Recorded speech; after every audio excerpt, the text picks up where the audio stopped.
La cita que abre el episodio 1 dice: el principio más fuerte del crecimiento está en la elección humana. Mary Ann Evans, más conocida con el sobrenombre de George Eliot para evitar la discriminación, escribió esta frase en el capítulo 42 de Daniel Deronda, una novela victoriana sobre los protagonistas Gwendolyn y Daniel y sus entrelazados destinos. Esta frase nos la narra un personaje llamado Mordecai a partir de la premisa: justifico la elección como cualquier otra elección está justificada, para después hablarnos sobre la blasfemia que sería ser meros espectadores de todo lo que nos ocurre sin decidir sobre ninguna cosa. Si queremos combatir esa blasfemia, debemos acudir al principio divino de la acción y la elección. Esta temporada comienza con los estudiantes rumbo a un examen especial. Los mejores grupos ganarán puntos privados y de clase, pero si el líder de un grupo no alcanza el umbral de puntos, él y un compañero designado serán expulsados. Ayanokouji duda sobre a quién proteger, es decir, tiene que elegir. Al ser grupos mixtos y no tener acceso a sus móviles, su capacidad de ayudar a todos se ve limitada. No solo él, realmente todos los estudiantes deben decidir por ellos mismos sus caminos, ya que la escuela advirtió que ellos no tomarían ninguna decisión sobre la elección de los grupos. En la novela ligera podemos entender mejor cuál es el plan de Ayanokouji para este examen especial. Él dijo: tengo que reducir la cantidad de gente que necesito proteger. Decide contar con Karuizawa tanto para recolectar información como para enseñarla a protegerse, ya que no puede asegurar que a ella le vaya a ir bien. Después, debe asegurarse que Horikita también sobreviva. A quien no protegerá será a sus amigos Keisei, Akito, Haruka y Airi, aunque desea que les vaya bien. Por su parte, le basta con superar la prueba con éxito y nada más. Con esto, Ayanokouji cumpliría con el principio más fuerte de crecimiento, la elección humana. La cita que abre el episodio 2 dice: el hombre es lobo del hombre. Esta locución latina fue utilizada por personas como Thomas Hobbes o Sigmund Freud, pero su origen se remonta a Plauto, un comediógrafo latino que escribió esta frase en su obra Asinaria, una comedia romana. Lobo es el hombre para el hombre, y no hombre, cuando desconoce quién es el otro. Leónidas y Líbano, dos esclavos de Demeneto, estaban pidiéndole dinero a un mercader, pero este no quería prestar nada. Intentando persuadirlo, Leónidas le dijo que no había una persona en toda Atenas que tuviera una mejor fama de solvencia que él. Fue entonces cuando el mercader respondió: todo puede ser, pero así y todo, no te saldrás con la tuya de hacerme entregar el dinero a una persona que no conozco. Esta frase nos habla de no confiar ni hacer tratos con personas que no conocemos bien. En la serie se omitió una conversación entre Ayanokouji y Koenji que sí aparece en la novela ligera. Quedaban 3,6 kilómetros para finalizar el recorrido de la prueba. Ayanokouji iba a correr 2,4 kilómetros y Koenji 1,2 kilómetros, que es el mínimo exigido para cada estudiante. Koenji sugirió que él mismo fuera quien recorriese esos 2,4 kilómetros para intentar llegar primeros, pero Ayanokouji se negó. Si esto se trata de un capricho suyo, puede que cuando recorriera los 1,2 kilómetros exigidos, también se pudiera parar en mitad de la carrera por otro capricho. Si bien el mercader de la obra de Plauto no quiso entregar dinero a los esclavos por no confiar en ellos, Ayanokouji tampoco prestará la mitad de sus kilómetros a Koenji por lo mismo. La locución latina del episodio se suele citar para referenciar el individualismo y egoísmo del hombre, y Koenji es como un lobo para él. La cita que abre el episodio 3 dice: no se olvida si se quiere olvidar. El filósofo alemán Nietzsche escribió esta frase en Aurora, una obra compuesta por 5 libros. En el libro tercero, justo antes de encontrarnos con la frase, Nietzsche nos dice: érase una vez un hombre tan orgulloso que no quería de ninguna manera aceptar nada de nadie, ni bueno ni malo, pero cuando tuvo necesidad de olvidar, no lo consiguió. Intentar reprimir los recuerdos es una forma de conservarlos. Nietzsche sostiene que no sirve de nada intentar olvidar, pero que podemos aprovechar esto para avanzar en la honradez con nosotros mismos. Este episodio gira alrededor de Ichinose. Así empieza el episodio y el prólogo del volumen 9 de la novela ligera. Sin embargo, no tenemos toda la información de lo que ocurrió con ella, salvo que todavía guarda un conflicto con su pasado. Del prólogo podemos extraer esta frase: se había aferrado a su pasado sin decírselo a nadie, pero ella necesita enfrentar su pasado. Cuando empiezan a circular rumores sobre Ichinose, ella decide combatirlos con su silencio. Tampoco quiere que Horikita o Ayanokouji se impliquen y pueda perjudicar a la clase C, pero si Ichinose sigue reprimiendo sus recuerdos, si no aprovecha para avanzar con honradez como Nietzsche propuso, no solo nunca olvidará, sino que tampoco con honradez avanzará. La cita que abre el episodio 4 dice: Tienes derecho a realizar tus tareas encomendadas, pero no a los frutos de tus acciones. Esta frase proviene del verso 47 del capítulo 2 del Bhagavad Gita, uno de los textos religiosos más importantes del hinduismo y cuyo verso es muy popular en la India. De hecho, para que el verso fuera completo faltaría añadir esta frase final: nunca te consideres la causa de los resultados de tus actividades ni te apegues a la inacción. El Bhagavad Gita contempla la conversación entre el dios Krishna y el guerrero Arjuna. En este verso, Krishna aconseja a Arjuna sobre los buenos pasos a seguir para utilizar su intelecto alejándose de sus deseos. Cumple con tu deber, pero no te preocupes por los resultados. Los resultados no dependen únicamente de nosotros, sino también del destino, es decir, nuestros karmas pasados, la voluntad de Dios, los esfuerzos de otros, la acumulación de karmas de la gente involucrada, etc. Los frutos de tus acciones no son para tu disfrute. Los resultados están destinados al agrado de Dios, siendo nosotros los siervos desinteresados que utilizamos todo al servicio de Dios. Incluso mientras trabajas, renuncia al orgullo de hacerlo. Aunque seamos nosotros quienes llevemos a cabo la acción, es Dios quien energiza con su poder nuestros sentidos y los pone a nuestra disposición. No te apegues a la inacción. Krishna le explicó a Arjuna la forma correcta de trabajar, y se considera inapropiado no actuar cuando se nos presenta una tarea difícil y pesada. El episodio gira alrededor del día de San Valentín. Ayano Koji busca respuestas en Karuizawa sobre el teléfono que le llamó en el episodio anterior. Esta sería la tarea encomendada de Ayano Koji. Si bien no lo hace por un dios, es cierto que su personalidad casa con el espíritu de trabajo adecuado que Krishna quiere que Arjuna lleve a cabo. Sus acciones están desligadas del apego emocional, no celebra sus triunfos y actúa cuando debe hacerlo. Este episodio mostró el control de sus emociones tanto en la provocación de Hashimoto como cuando empezaron a circular rumores de la clase C. La consecución de sus acciones le han llevado hasta el punto en el que Karuizawa siente algo por él, pero Karuizawa le da unos dulces que, en palabras suyas, eran para Hirata. Es decir, Ayano Koji cumple con su deber, no es reconocido públicamente con Karuizawa y ella tampoco le da el pleno derecho del chocolate. Simbólicamente, Ayano Koji no tiene el derecho a disfrutar de lo que consigue. La cita que abre el episodio 5 dice: la fortuna favorece a los audaces. Esta frase aparece en el libro 10 de los 12 que contiene la Eneida, una obra escrita por el poeta romano Virgilio. Turno, el rey de los rútulos, estaba a punto de enfrentarse a Eneas, quien lideraba a los troyanos. Antes de que Eneas desembarcara, el rey Turno dijo lo siguiente para levantar el ánimo de los suyos: acordaos ahora cada cual de su esposa y su casa. Recordad ahora las grandes hazañas, la gloria de los padres. Corramos antes al agua mientras dudan y vacilan sus primeros pasos al desembarcar. A los audaces ayuda a la fortuna. La frase de la Eneida habla de que el atrevimiento nos puede dar una ventaja que no se daría si no tomáramos acción. En el caso del rey Turno, quería que sus hombres fueran audaces en contraposición a las dudas que le surgirían a los troyanos en sus primeros momentos pisando tierra firme. Este episodio se centra en la confesión de Ichinose a toda su clase. Ella les contó que robó un clip para el pelo porque era el que llevaba la idol favorita de su hermana. Ante la confesión de Ichinose, la clase actuó rápidamente y aceptó esa parte de su pasado, pero en los primeros instantes después de dicha confesión, tal vez alguna persona podría dudar sobre si confiar en ella. Esos compañeros de Ichinose representarían a los troyanos momentos antes de desembarcar. Mientras los compañeros consolaban a Ichinose, Sakayanagi quiso cortar el ambiente positivo que estaba emergiendo con un golpe de bastón. Sakayanagi representaría a Turno, el rey de los rútulos, al buscar ser audaz en los primeros instantes para obtener su ventaja, pero aunque insistió en que el crimen de Ichinose no desaparecería por mucho que hubiera confesado, parece que no dañó la confianza de la clase B, y de hecho, lo que ocurrió en la Eneida con los troyanos es que salieron victoriosos frente a los rútulos, y el rey Turno pereció.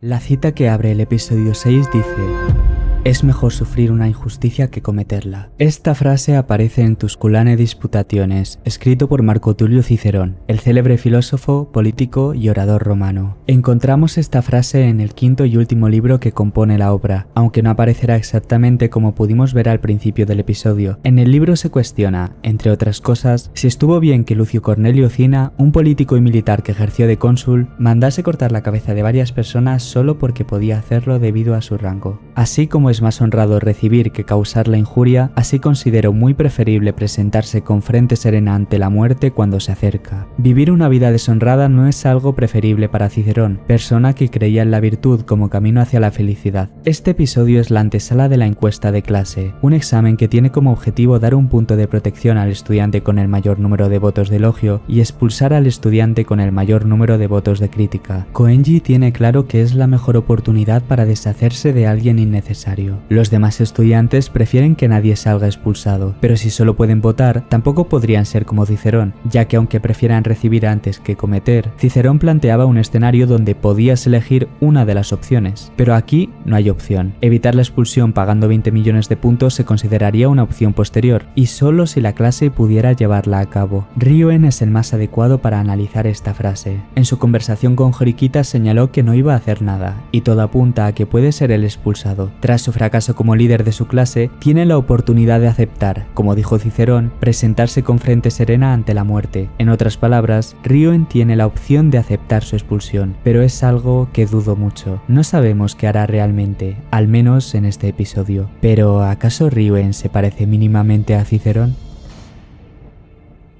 La cita que abre el episodio 7 dice: la gente hará cualquier cosa, por absurda que sea, para evitar enfrentarse a sus propias almas. Encontramos esta frase en el tercer capítulo del libro Psicología y Alquimia, un libro que expone el estudio del psiquiatra y psicólogo Carl Jung sobre la alquimia a lo largo de 17 siglos. En este, surge la hipótesis de que existe un inconsciente colectivo que también ayuda al desarrollo espiritual del ser humano de forma individual. Llegó a esa conclusión porque las personas que acudían a él en busca de consejo experimentaban sueños con símbolos idénticos que aparecían en las antiguas religiones. Esta cita habla sobre la falta de confianza de las personas para expresar sus propias ideas. Lo que hay detrás de esta cita me pareció fascinante. Podría haber acortado el guión, pero pensé que merecía la pena. En 1938 visitó el monasterio de Butya Busti en la India, donde el budista Lingdan Gomchen le explicó que los mandalas son todos individualmente diferentes, puesto que se tratan de imágenes construidas a partir del interior y activamente por nuestra imaginación. Lo que a Carl Jung le intrigó sobre todo esto es que los mandalas y su significado eran idóneos para estudiar el centro de la personalidad. Durante 30 años exploró todas esas ideas y durante 14 años tampoco dio conferencias ni escribió nada sobre ello para no perjudicar sus observaciones. Podríamos pensar que fue muy cauteloso, pero estaba protegiendo sus ideas. Él no quería que los resultados de sus estudios fueran contaminados de alguna manera por creencias o ideas externas a él. La cita que hablaba sobre que la gente haría cualquier cosa para evitar enfrentarse a ellas mismas seguiría con lo siguiente: practicarán yoga indio y todos sus ejercicios, harán una dieta estricta, aprenderán teosofía de memoria o repetirán mecánicamente textos místicos de la literatura de todo el mundo. Todo porque no pueden arreglárselas con ellos mismos y no tienen la más mínima fe en que algo útil pueda salir alguna vez de sus propias almas. Horikita es quien representa la cita de Carl Jung. En este episodio notamos la tensión entre los estudiantes de la clase C y se han empezado a formar grupos a modo de protegerse de los votos o para ponerse de acuerdo y dirigirlos a estudiantes concretos. Pero como bien le dijo Horikita a su hermano, sabe que lo hacen para deshacerse de la responsabilidad de decidir a quién votar. Incluso quien busca hacer algo, tampoco es capaz de hacer nada al respecto. Por ejemplo, Hirata se dirige hacia su fracaso como líder de la clase, al no encontrar una solución para salvar a todo el mundo. Y es que, en vez de tomar una decisión propia, espera que Ayanokuji le presente una solución. En este caso, fue que no pensara en a quién expulsar, sino que hiciera una lista de todos a los que salvar, y con ello, Hirata no se enfrentó a su propia alma. Pero tampoco lo hizo la clase C, ya que nadie expresó a quién deberían votar. Con el anuncio público a su clase de expulsar a Yamauchi, Horikita fue la única persona que se enfrentó a su propia alma.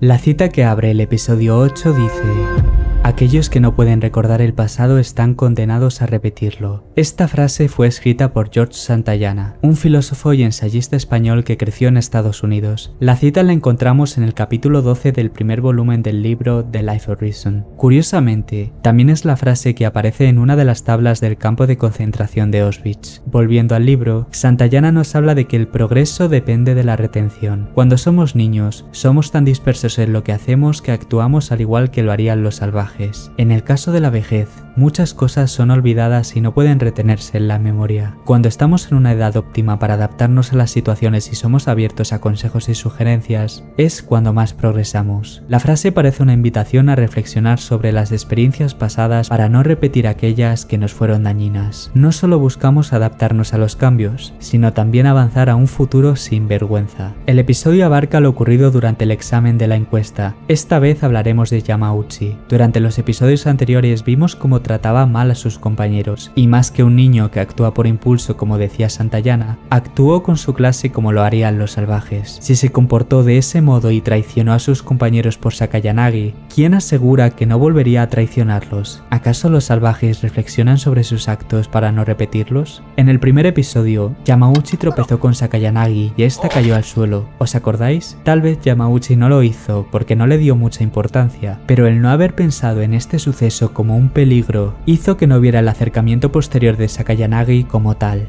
Así fue como ella pudo utilizarlo a su antojo. Los puntos de elogio de la clase A que prometió que serían para él fueron para Yanokouji. Al no recordar el pasado, Yamauchi fue derrotado y expulsado de la escuela. La cita que abre el episodio 9 dice: "El mayor derecho es la mayor injusticia". En el libro de Oficis, o de los deberes, Marco Tulio Cicerón nos habla sobre los deberes de los hombres como miembros del Estado y el modo en el que estos deberían actuar. Cuando hacemos una promesa con alguien y no la cumplimos por fuerza mayor, Cicerón considera justo infringirla. Sus fundamentos de la justicia son primeramente, que no cause daño a nadie, y segundo, que sea útil para ambas partes. Si la promesa se vuelve perjudicial y dañina, estamos en nuestro derecho de romperla, ya que si cambian los fundamentos de la justicia, también lo hace el deber. En el libro se plantea la siguiente injusticia dada por una astuta interpretación del derecho. Dos hombres pactaron una tregua de 30 días, ya que ambos eran enemigos. Sin embargo, uno de ellos se dedicaba a devastar los campos por la noche. La tregua era de 30 días, pero no se especificó nada de las noches. La cita del episodio nos habla sobre que tomar una ley al pie de la letra puede convertirse en la mayor de las injusticias. Con el anuncio del examen final del primer año, las clases deben escoger a un comandante. Este no puede participar en los duelos de las materias escogidas, o al menos no podrá hacerlo directamente. El comandante será expulsado si su clase pierde. Como Yanokouji ganó un punto de protección, él era la mejor opción. Aquello que produce injusticias, como Cicerón advierte, es la astucia. Cuando hablamos de derechos, se debe eliminar todo tipo de astucia. Con las reglas dictadas por la escuela, el comandante puede intervenir de forma limitada. Es por eso que la astucia será aquella herramienta que, si se utiliza bien, permitirá enviar 2 o 3 instrucciones a un compañero de clase en donde solo se le permitía enviar una. Todo depende de cómo empleemos las palabras. Después de que Yanokouji y Sakayanagi acordaron enfrentarse oficialmente en el examen de selección de eventos, y teniendo en cuenta que ambos son los comandantes, ven la materia de ajedrez como la mejor forma de tener su duelo. Aunque las reglas no permiten que ambos se muestren cara a cara frente al tablero de ajedrez, sino que tienen que ser otros quienes muevan las piezas, necesitarán de la astucia para determinar al ganador. La cita que abre el episodio 10 dice: "La primera causa de las conclusiones absurdas la escribo a la falta de método". En el 5º capítulo de la primera parte del libro Leviatán, encontramos esta frase escrita por Thomas Hobbes. El capítulo abre con un gran atrevimiento. ¿Qué es la razón? Intentemos simplificar lo que dijo aunque no sea fácil. Cuando razonamos, sumamos los diferentes conocimientos que tenemos y los ordenamos con el fin de llegar a una conclusión o de demostrar algo. Al igual que sumamos 2 más 2 para llegar a 4, con las palabras ocurre algo parecido. La suma de las palabras formaría una frase, la suma de las frases formaría un argumento, y la suma de argumentos llevaría a una demostración. Por eso, para tener certeza en nuestro razonamiento, debe existir también certeza en la suma de cada una de las afirmaciones o negaciones que nos hicieron llegar a dicha demostración. Llegamos así a las causas de absurdo. La primera de estas es la propia cita del episodio 10. ¿A qué se refiere con falta de método? Se refiere a comenzar el raciocinio sin las definiciones, es decir, sin explicar el significado de las palabras. Sería lo equivalente a sumar o restar sin entender el valor que tienen los números. En Hirata hallaremos la ausencia de método. En este episodio pudimos conocer mejor su pasado, su dolor por no poder proteger a su amigo y su posterior forma de actuar. Si la primera causa de absurdo ocurre al no definir antes las palabras, con Hirata observaremos lo siguiente. El querer salvar a todos implica definir cada una de las cosas que quieres salvar. Por ejemplo, Ante una expulsión, habría sido conveniente llevar a cabo una estrategia para ahorrar 20 millones de puntos para estos casos. La falta de método lo llevó a la conclusión absurda de que no se podía hacer nada por salvar a nadie. La cita que abre el episodio 11 dice: solo hay una ley en los sentimientos, brindar felicidad a aquellos que amas. El escritor francés conocido por su seudónimo Stendhal escribió esto en su diario el 19 de junio de 1805. En este descubriremos sus frustraciones, aspiraciones, deudas económicas y experiencias de toda una vida. Sin embargo, al buscar en el diario desde diferentes ediciones no encontré la frase. Lo más cercano fue toparme con ella en el libro Sartre, Stendhal y la moral. Aquí se cita el diario con la fecha del 19 de junio de 1805. Se supone que la cita aparecería en la página 330 del primer tomo de Obras íntimas, pero tampoco pude encontrar la frase. En cualquier caso, se habla sobre velar por la felicidad de nuestros seres queridos. Como dijo Paul de Salmont, Stendhal pudo haberse inspirado en el libro Confesiones de Rousseau, donde aparece una idea parecida. Quería que ella fuera feliz por encima de todo, y como ella necesitaba que él fuera feliz, me alegraba de que él también lo fuera. Es por eso que para interpretar la cita tenemos que comprender los deseos de Sakayanagi y no tanto el examen final de primer año. ¿Por qué quería enfrentarse a Yano Kouji? Ella cree que los genios lo son de nacimiento y quiere demostrar que la White Room, que busca crear genios artificiales, no tiene sentido. Busca la posibilidad de salvar a los niños de los experimentos tendiéndoles una mano como genia natural. Desde que Sakayanagi observó a Yano Kouji cuando era un niño lo tuvo claro. Como una apreciada amiga de la infancia, ella quiso brindarle la felicidad que Yano Kouji no experimentó en la White Room, y dicha felicidad la brindaría en forma de calidez, la calidez que sentimos al relacionarnos con otros. La cita que abre el episodio 12 dice: cambia tus deseos en lugar del orden del mundo. La frase la encontramos en Discurso del método de Descartes. Esta viene a ser la tercera máxima de su moral provisional, pero vayamos por partes porque quiero que aprendamos. Hablemos brevemente del famoso cogito ergo sum, o pienso, luego existo. Imaginemos que lo que pensamos es falso. Si dudamos de nuestros pensamientos, estamos pensando en primera instancia que dudamos de nuestros pensamientos. Así nos queda claro que el pensamiento es una constante que demuestra la preexistencia del ser. No se puede pensar sin antes existir. Como los pensamientos que tenemos también pueden aparecer en sueños, Descartes se dio cuenta de que todo lo que nuestros sentidos perciben podría ser falso, así que pone todo a juicio a través de la razón. Por eso Descartes habla de una moral provisional y no definitiva. Si al examinar la moral esta resultara ser falsa, podríamos sustituirla. Si por el contrario fuera verdadera, entonces habríamos encontrado una justificación. Las tres máximas de su moral provisional son: seguir las leyes y costumbres de su país y religión.